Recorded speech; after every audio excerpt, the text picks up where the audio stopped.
Histórias para ouvir lavando louça. Um podcast do Terapia.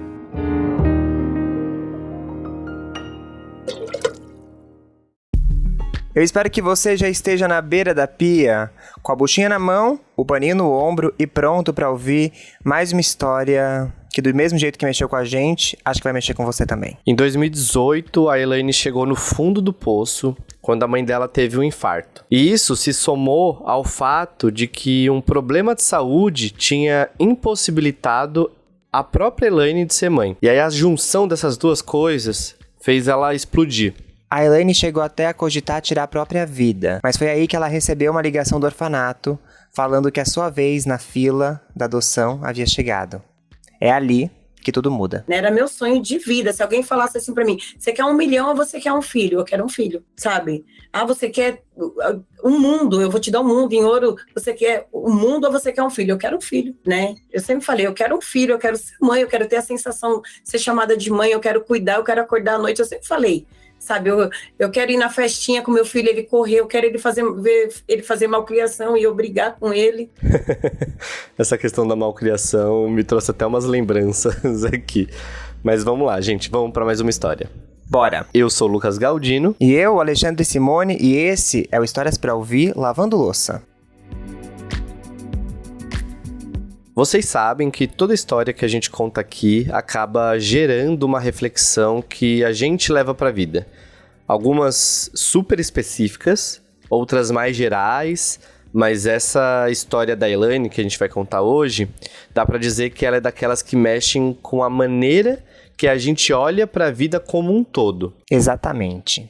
A história dela faz a gente lembrar do quanto que a vida é um ciclo e que enquanto uns partem, outros chegam. E tá tudo bem com isso. A gente começa lá em 2012, quando a Elaine precisou tirar as trompas, parte do útero e parte do intestino por causa de um problema muito grave de saúde. Depois da 5ª cirurgia, o médico falou que ela não poderia mais ter filhos. E foi ali que o mundo dela desabou. Eu entrei numa depressão profunda, meu cabelo caiu praticamente todo, eu fiquei muito debilitada porque meu sonho era ser mãe. Minha vontade, meu sonho da vida era ser mãe, sempre foi, né? Então, aquele momento para mim, naquele momento minha vida estava acabando. Aí eu sei que no dia que eu saí, que eu entrei na fila, na fila da adoção, eu saí que eu ia cometer o suicídio. Eu saí falando que eu ia me matar, porque já que eu não podia ser mãe, não tinha por que eu estar viva. Eu falei, eu vou subir numa ponte, eu vou me jogar. Então, quando eu saí, que eu falei, hoje eu acabo com isso, de verdade, eu falei para Deus assim para mim, eu falei, hoje eu acabo com isso. Só que quando eu fui, nessa rua não podia passar, na rua onde que eu ia, não podia passar, eu tive que dar a volta, eu passei bem em frente onde que estava tendo o último dia de inscrição para adoção. Aí quando eu cheguei na frente, aí eu parei, tava os cartazes assim, era uma faculdade, né, aí tava os cartazes assim, aí eu fui lendo os cartazes, andando assim, aí foi quando eu vi, último dia do curso para adoção. Aí eu parei assim, eu comecei a dar risada. Eu falei, o senhor tá de brincadeira comigo. Aí eu entrei, fiz o curso, e aí dali eu voltei a viver. Essa fala da Elaine, acho que fica de alento aqui para quem tá passando por uma situação psicológica difícil, né? Daquelas coisas de sempre tentar enxergar a esperança, mesmo que seja uma oportunidade muito pequena, uma esperança muito pequena, né? Porque com a Elaine mesmo mostrando aqui pra gente, ela conseguiu dar a volta por cima quando ela se agarrou na menor chance possível que apareceu ali. Mas eu acho que mais do que isso, mais do que o exemplo pelo exemplo, é interessante a gente também, quando tá passando por uma questão complicada nesse sentido, dar uma chance pro CVV. A gente já falou sobre o CVV aqui, que é o Centro de Valorização da Vida. É um serviço de atendimento feito por voluntários que se disponibilizam, né, por 24 horas do dia ali, para atender as pessoas que estejam numa situação de muita dor psicológica. E essas pessoas, elas podem ligar lá, e aí um atendente vai conversar com essa pessoa, né, pode ser você, inclusive, para te apoiar e ser uma escuta ativa. Não é um atendimento psicológico, é um atendimento de escuta ativa. E sempre vale reforçar aqui que Como disse, não substitui a terapia. É mais um lugar mesmo que você pode encontrar um acolhimento no momento de desespero. E anota aí se você conhecer alguém ou se você precisar desse número, que o número do CVV é 188. Parênteses super importante mesmo, e apesar da Elaine ter entrado ali em 2012 na fila da adoção, as coisas não caminharam de maneira tão rápida. Era 2018 já, e ela ainda não tinha sido selecionada para receber a criança. Mesmo assim, ela continuou super paciente, confiante, até que ela tomou um baque quando a mãe dela sofreu um infarto. Eu sempre fui muito apegada à minha mãe. Sempre fui muito, muito apegada mesmo. Até meu pai sempre falou que... corta o cordão umbilical, porque você é muito ligada. Dos filhos da minha mãe, né? Dos 3 filhos da minha mãe, dos 4 filhos da minha mãe, eu sempre fui a mais apegada mesmo. Ciumenta, de ligar, de tudo. Nesse momento que ela sofreu um infarto, aí eu pedi férias da firma. Já havia 3 anos que eu não tinha pegado férias na firma.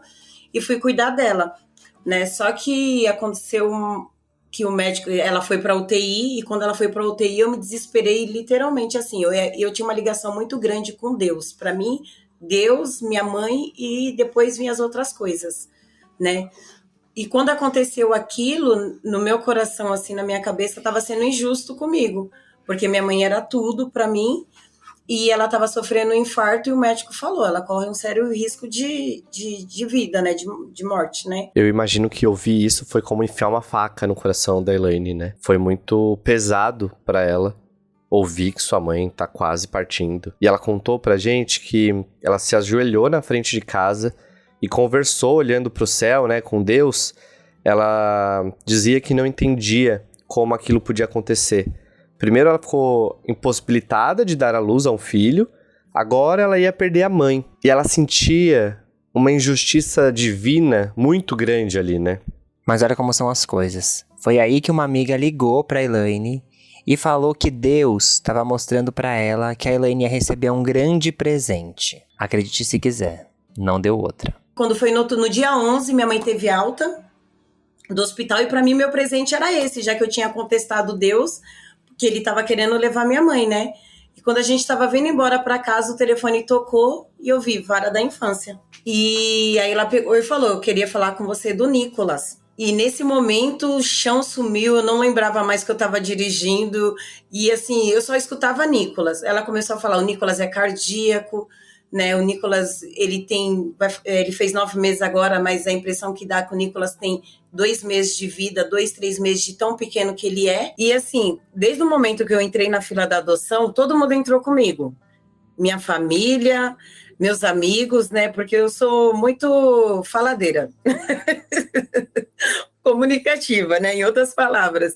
Então, quando eu entrei na fila da adoção, eu quis falar para todo mundo que eu havia entrado e que eu estava esperando meu filho ali naquele momento. Então, a minha mãe e a minha irmã, na hora que a Priscila da Vara da Infância, quando a Priscila perguntou, você quer conhecer o Nicolas?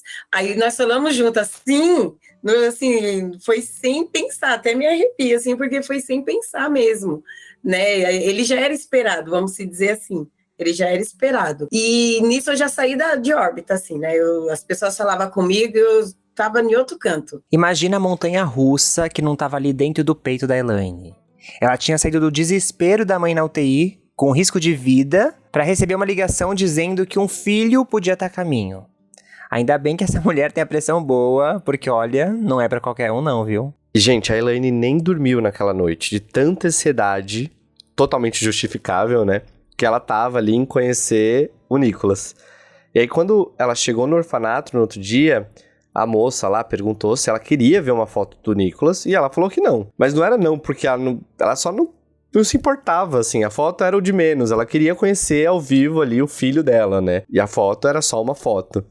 E aí, enquanto ela ouvia sobre todas as burocracias do processo, pipipi, papapó, ela tava meio inquieta ali, até que a moça veio, voltou e falou, ó, o Nicolas tá subindo pra sala aqui onde a gente tá. Quando ela falou o Nicolas tá subindo, veio o cheiro do sabonete, assim, o cheiro do perfume, assim, e entrou aquele cheiro primeiro. Aí quando ela chegou com ele, que eu imaginava uma criança maior, né, um pouquinho maior. Quando ela pegou e trouxe ele para mim, assim, a primeira coisa que ele fez foi olhar dentro do meu olho, que eu falo do Nicolas, olhou dentro da minha alma, né? Ele não olhou no meu olho, ele olhou dentro da minha alma. E ali, eu não imaginava nunca como que seria quando eu adotasse o Nicolas. Eu não imaginava. Falava, gente, não sei como que vai ser, não sei o amor, como que acontece, eu não sei se nasce naquele momento, não sei se durante esse período eu já estou adquirindo o amor dentro de mim, eu não sabia. Mas ali nasceu o amor. As lágrimas começaram a cair incessantemente, assim, que eu não conseguia parar, assim, eu molhei ele, assim, olhando para ele e não falava nada. E eu lembro que a janela estava aberta e veio um raio de sol, assim, nele, ficou um raio de sol mesmo nele, assim, e ele olhando para mim, e ele não parava de olhar para mim. E ali começou a minha vida, de ser mãe, de ter o Nicolas, sabe, ali começou meu tudo, começou as lutas também. E pra vocês terem noção do quanto a Elaine tinha certeza do que ela estava fazendo, 3 dias depois desse primeiro encontro com o Nicolas, ela já estava levando ele pra casa. Mas tem um detalhe aí no meio disso tudo, que foi decisivo para que ela conseguisse a guarda, né? E conseguisse fazer com que o processo fosse muito rápido. Eu passei 6 anos, porém em 3 dias o Nicolas já estava dentro da minha casa, quando me ligaram para falar do Nicolas. E eu lembro que quando foi no segundo dia que eu estava lá com o Nicolas no colo, né, acarinhando ele, era no final do ano, aí as pessoas iam lá para poder dar presente para as crianças do abrigo, né? Aí chegou aquele grupo de pessoas e veio um rapaz muito bonito, bem novo, do meu lado e começou a conversar comigo e perguntou, quem é esse bebê? Eu falei, é meu filho. Aí falou, seu filho? Eu falei, é, meu filho, mas o que ele tá fazendo aqui? Eu falei, tô esperando o juiz assinar. E ficou conversando comigo, ele falou assim, aí eu contei brevemente pra ele, né, minha história, aí ele pegou e falou assim, nossa, você é solteiro e vai adotar ele, mas como você vai fazer pra criar ele? Eu falei, moça, eu vou te falar uma coisa, se eu comer ovo, ele vai comer ovo, mas vai comer ovo com amor. Aí, quando eu acabei de fechar a boca e falar isso, chegou a Priscila, que ela tava lá também, dando presente pras crianças, Elaine, coloca a mão nas minhas costas. Elaine, você conheceu o juiz? Aí eu fiquei assim, já não ouvia mais nada, porque quando você fala demais, você não escuta. Mas assim, foi bom, porque se eu soubesse quem ele era, por mais que eu não fosse mentir, não fosse falar, eu não ia ser natural, entendeu? Quando ele já me perguntou assim, nossa, mas ele é seu filho? Mas o que ele tá fazendo aqui? Eu falei, tô esperando o juiz assinar. Aí ele saiu, deu um sorriso, saiu bem educado, não falou mais nada, saiu. E eu comecei a conversar com o Nicolas. Sua mãe, viu? Fala demais. Fui falar pro juiz, você vai comer ovo. Nisso, aí acabou a visita, ele veio, chamou a Priscila e falou assim, ó, pega o nome que ela vai colocar na criança e manda para mim ainda hoje. Aí quando falaram para mim assim, vem buscar o Nicolas, né? Passa lá na vara da infância, pega a autorização provisória para você vir buscar o Nicolas. Eu dirigia, mas parecia que eu estava no céu e fiquei pensando, meu Deus, o que eu vou fazer? O que eu vou fazer, né? Mas eu vou trazer, né? É meu filho agora. Tem aquela frase que diz que a coragem cria o caminho.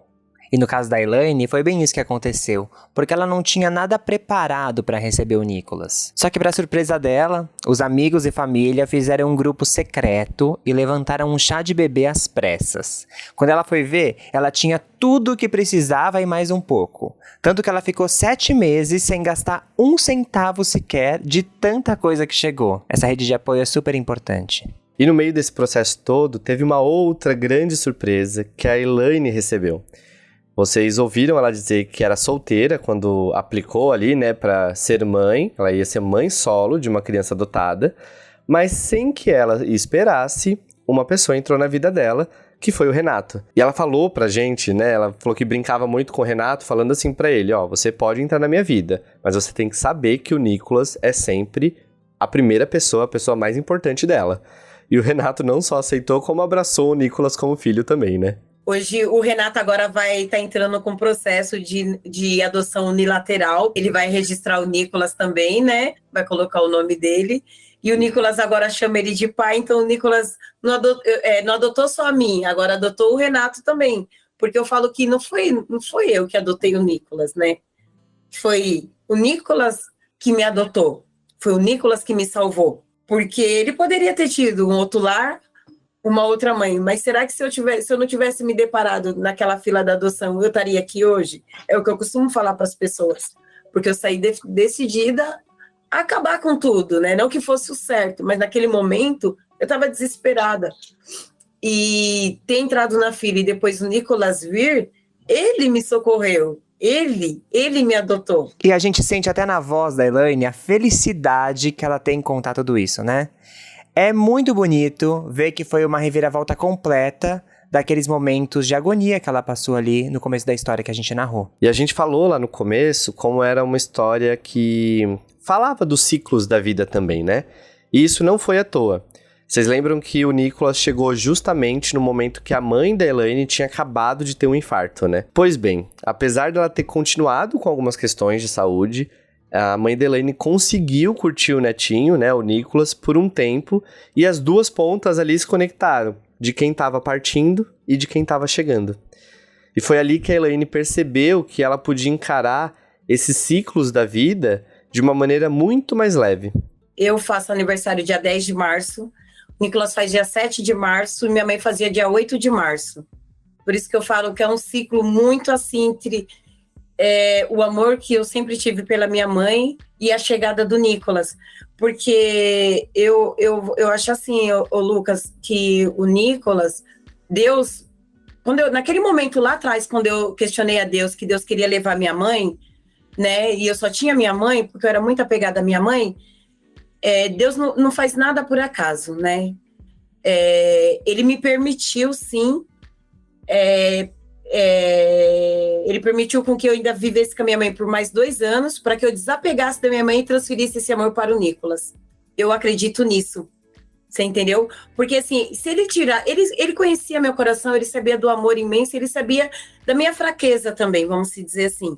Então, Deus sabe que se ele levasse minha mãe naquele momento, ele estaria levando eu junto. E não, eu acredito, não, tenho certeza que não era isso que ele queria. Tanto é que ele me permitiu ficar mais 2 anos ainda com a minha mãe e minha mãe próximo. Que minha mãe ia na consulta, mercado, tudo junto, todo esse período junto. E assim, por isso que eu falo, minha mãe amou o Nicolas também, assim como a minha irmã, meu pai hoje é um barato. Sabe, é muito legal, assim. A gente fala aí, né, nesse finalzinho sobre as fases da vida. Isso me lembrou um pouco do livro que a gente lançou aqui, o primeiro livro do Terapia, A História do Outro Muda a Gente, onde a gente separou os capítulos em fases da vida que eu e o Alê, a gente acredita muito que todo mundo vai passar, né, como descoberta, como coragem, mudança, relações, propósito, enfim. E a gente sempre, nesses capítulos, a gente sempre escolhe algumas histórias que nos ensinaram alguma coisa sobre essa fase da vida. E a história da Elaine é basicamente uma dessas histórias que ensina sobre justamente essas fases da vida que a gente sempre tá passando, né? E eu fico pensando quanto essa história tem a ver com o tempo. Às vezes a gente quer muito que aconteça alguma coisa e num processo de ansiedade que é natural, a gente não entende que às vezes a vida tem um tempo específico para acontecer. Então a Elaine ficou ali, né, anos aguardando o Nicolas e talvez ele chegou exatamente na hora que ela mais precisava. E talvez também na hora que ele estava pronto para conhecer ela. É difícil isso, né, quando a gente está nos processos, compreender que às vezes a vida tem um tempo diferente do que a gente imagina. Mas eu acho lindo ver nessa história como as coisas se encaixaram e na hora que tinha que acontecer, aconteceu. No momento que ela, inclusive, estava precisando de mais carinho e conforto ali, né, por conta da mãe, veio a chegada do filho. E é isso. Muito obrigado, Elaine, por dividir sua história com a gente. Mais uma história inspiradora, do jeitinho que a gente gosta. E a gente vai encerrando esse episódio aqui, mas não antes deixar de passar aqui uns recadinhos para vocês. O primeiro eu comentei do livro, né? O livro já tá em pré-venda. Então você pode entrar lá no nosso site, historiadeterapia.com, e garantir o seu. Na descrição do episódio aqui tem o link para você comprar o livro. O livro chama A História do Outro Muda a Gente. Tá lindo. Inclusive a gente fez alguns vídeos e alguns episódios especiais do podcast. Vocês vão ver aí, vai sair às quartas-feiras. Eu, Alê, lendo a história das pessoas que estão no livro para elas. E vendo a reação delas ali ao ouvir a sua história. Imagina só que emocionante, né? Então é isso, tem o livro e também tem o Apoia-se, né, Alê? Isso, se você quiser continuar conversando com a gente sobre as histórias e conversar também com outras pessoas que estão de peito aberto para ouvir essas histórias, você pode entrar no nosso grupo do WhatsApp, que eu digo que é o grupo mais amoroso que existe. Hoje de manhã tava cheio de mensagem linda, fiquei todo emocionado. Para participar é só entrar no site apoia.se/história de terapia. Ali você faz sua contribuição e já recebe o link. No grupo a gente manda também todas as histórias com antecedência para você assistir um pouquinho antes com exclusividade. Vai ser um prazer ter você lá. E é isso, na próxima terça a gente tá aqui de novo com mais uma história dessas que arrebatam o nosso coração. Ó, falei até chique. Obrigado pela sua companhia, um beijo grande e cuidem-se bem. Tchau!